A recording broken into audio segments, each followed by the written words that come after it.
Hey Steelers fans, welcome back.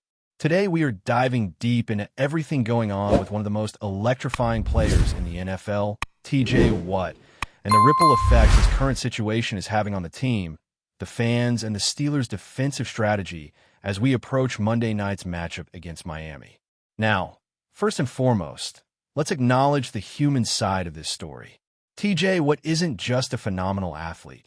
He's a person who has earned the respect of teammates, coaches, and the entire Steelers community for his dedication both on and off the field.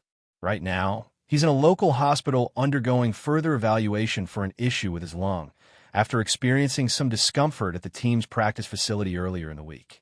That means he won't be participating in practice on Thursday, and as of now, his availability for Monday's game is completely uncertain.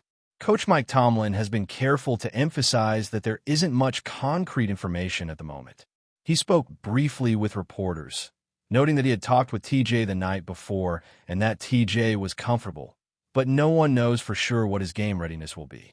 The fact that he's still under hospital observation suggests, without needing to play doctor, that a return to the field on Monday would be extremely unlikely. We're talking about a serious concern involving a human lung, and the team's decision to monitor him so closely signals how cautious they are being. Moving beyond the medical side, let's consider what might have happened, though it's important to stress that nothing is confirmed. There have been various speculations swirling around. Some reports suggested that TJ might have been injured during a treatment session at the facility, though it's unclear whether that's accurate. We do know he was at the facility for treatment of some kind, even though the specific details are not public.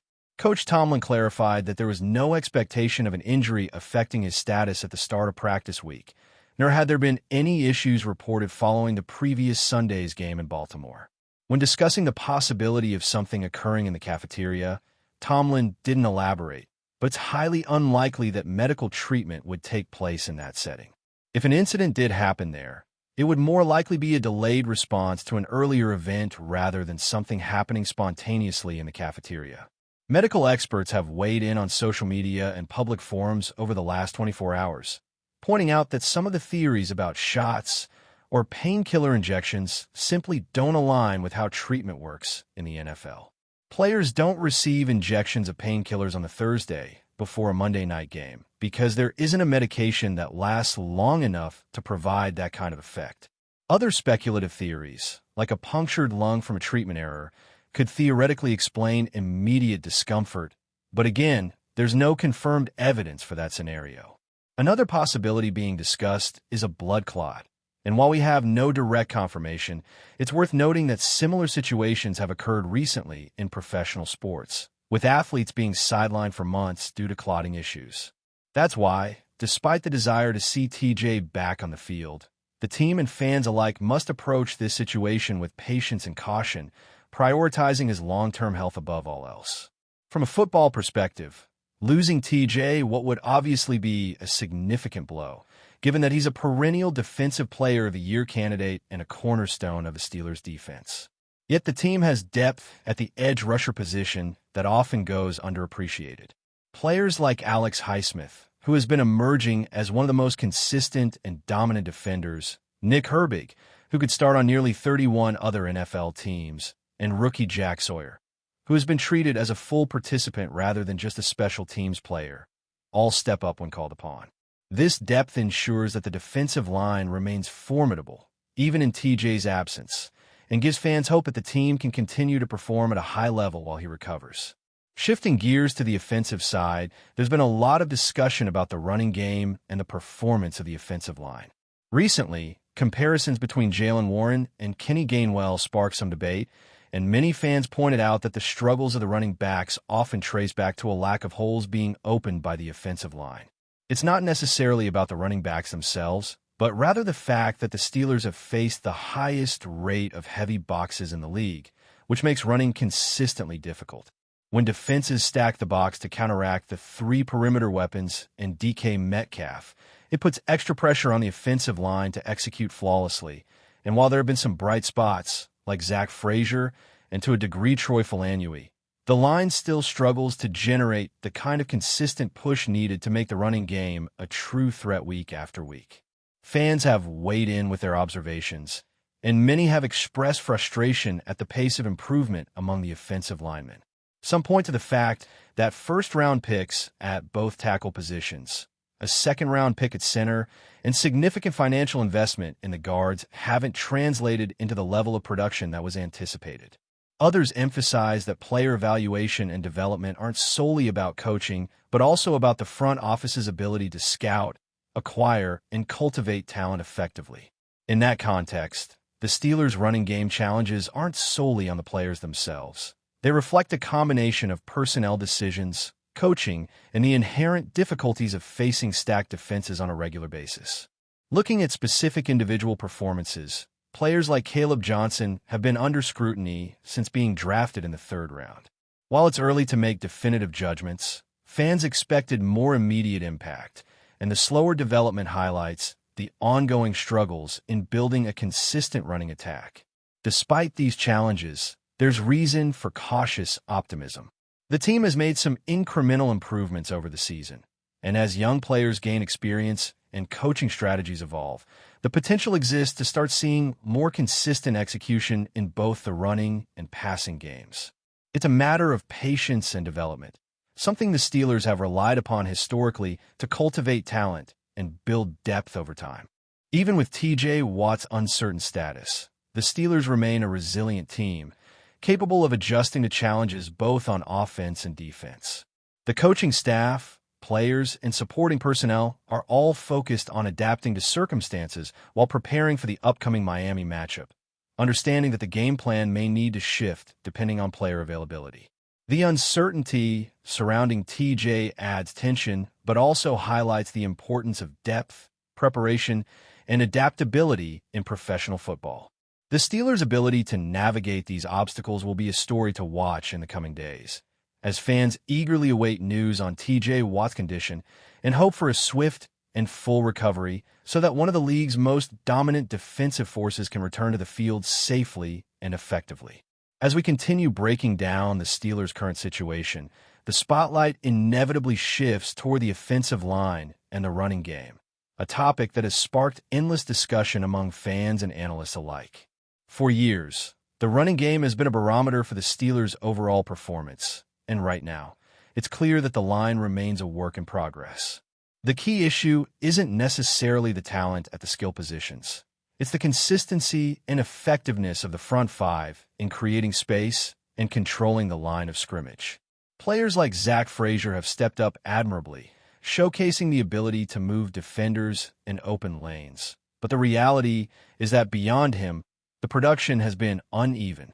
Every week, linemen are adjusting to defensive schemes designed specifically to neutralize the run, facing heavy boxes, blitzes, and complex fronts that require split-second decision-making and flawless execution. While fans are frustrated, it's important to remember that offensive line play in the modern NFL is incredibly complex, and even small improvements can translate to significant gains for the offense. The question that often arises is about drafting and player evaluation. The Steelers have invested heavily in the trenches over the past several drafts, selecting top-tier talent at multiple positions. Yet translating potential into performance takes time, and not every high pick immediately becomes a dominant force on the field. Caleb Johnson, for example, was drafted with high expectations, but, as is often the case with young players, adjusting to the speed and physicality of the NFL takes time. The coaching staff continues to work on technique, footwork, and coordination, while also integrating these players into the overall offensive system. The combination of natural ability, coaching, and experience will ultimately determine whether these investments pay off in the long term. Running backs, while capable and talented, are still largely dependent on the effectiveness of the line. Jalen Warren and Kenny Gainwell, for example, have shown flashes of brilliance, but consistent production has been elusive because the offensive line struggles to maintain sustained dominance against stacked boxes. Defenses have adapted to the Steelers' offensive tendencies, and without adjustments or consistent protection, the backs face uphill battles every snap. Fans frequently point to the importance of having explosive playmakers in the backfield, But even the most talented running backs can be neutralized if the front five can't create meaningful gaps. This is why discussions about run blocking aren't just academic. They directly correlate with game outcomes and the overall flow of the offense. Turning back to the defensive side of the ball, the absence or limited availability of TJ, what would be felt, but it's also an opportunity to highlight the depth and resilience of the unit. Alex Highsmith has been emerging as a dominant edge rusher, capable of influencing games with his speed, strength, and awareness.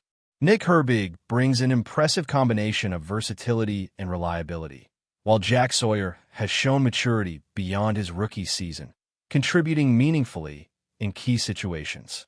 The defense has built a culture of accountability and preparation, and even when star players are sidelined, the team finds ways to compete at a high level. This depth ensures that the Steelers can weather challenges and remain competitive, even against strong offensive opponents. The interplay between offense and defense also shapes the narrative of the team's current trajectory. When the running game struggles, it often puts additional pressure on the defense, especially in situations where the offense is unable to sustain drives and the defense must remain on the field for extended periods. Conversely, a strong defensive performance can create opportunities for the offense, generating turnovers, providing better field position, and helping establish momentum. The synergy between these units is critical, and the Steelers have historically emphasized balance and complementary play. Maintaining this balance, particularly in light of injuries or uncertainties like TJ Watt's status, will be essential for sustaining success in the coming weeks. Fans' reactions to these ongoing challenges have been passionate and varied. Some focus on the offensive line, arguing that improvements there are overdue, while others highlight the need for strategic adjustments in play calling or personnel deployment. The discourse reflects a deep understanding of the nuances of football and a genuine passion for seeing the Steelers succeed. Social media platforms and fan forums have become arenas for debate, analysis, and speculation, with supporters dissecting every snap, personnel decision, and coaching adjustment. This level of engagement is a testament to the commitment and loyalty of the Steelers fan base, who hold the team to high standards and are deeply invested in both immediate outcomes and long-term development.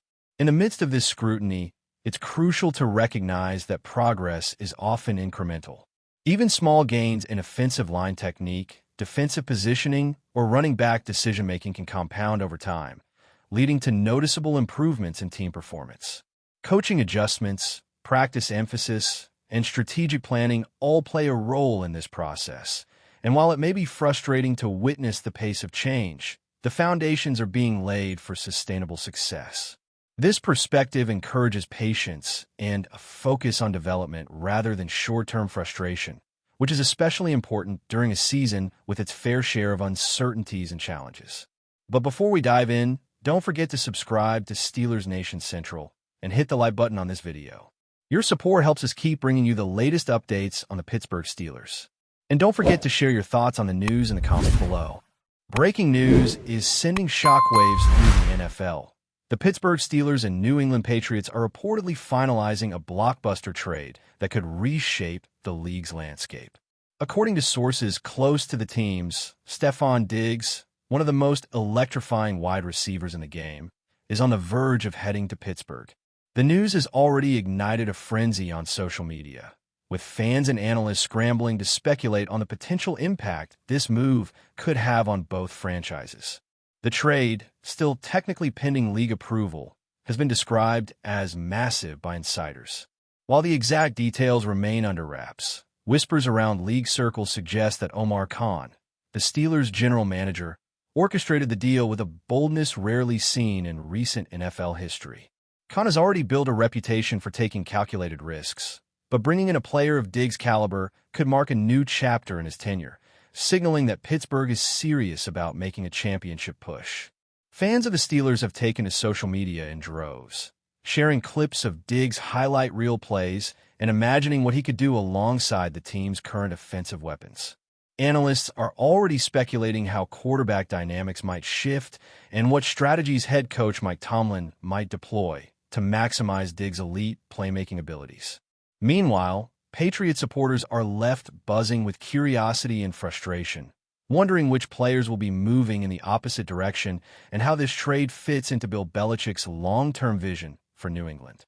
League insiders are calling this trade a game-changer, and even rival teams are reportedly paying close attention to how Pittsburgh plans to integrate Diggs into their system. The ripple effects could be massive, influencing draft strategies, free agency plans, and even locker room dynamics across the league. One thing is certain. The NFL offseason just became infinitely more unpredictable.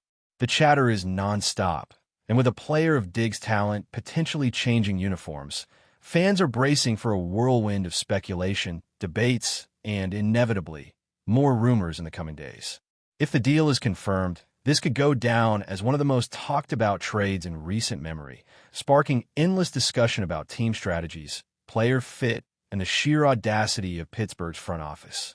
Whether this rumor turns into reality, the NFL world is buzzing, and one thing is clear. The league's balance of power might be shifting, and no one is ready to sit quietly while history unfolds. That's it for this update. If you enjoyed the video and want to keep receiving exclusive news about the Pittsburgh Steelers, make sure to subscribe to Steelers Nation Central and give this video a like. We always look forward to hearing your comments and opinions. See you in the next video.